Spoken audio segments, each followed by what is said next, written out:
পরেরটা দেখো, আমরা লিখবো হচ্ছে ঝ দিয়ে।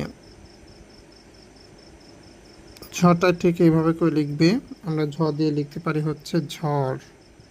খেয়াল করে প্রতিটা বর্ণ প্রবাহকে দেখো, আমরা লিখতে পারি ঝড় লেখা যায়, তারপর আমরা লিখতে পারি হচ্ছে ঝাড়। এখানে আকার দিও,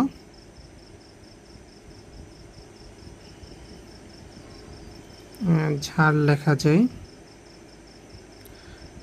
তারপর আমরা লিখতে পারি ঝাঁক লেখা যায়। ঝাঁক বানানো চন্দ্রবিন্দু দিও।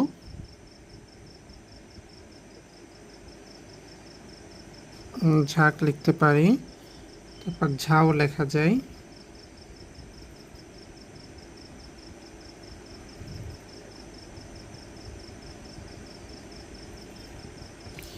ঝাও। আচ্ছা, এই কয়টাই লেখো। লেখার পজিশন সবাই ঠিক রাখবে।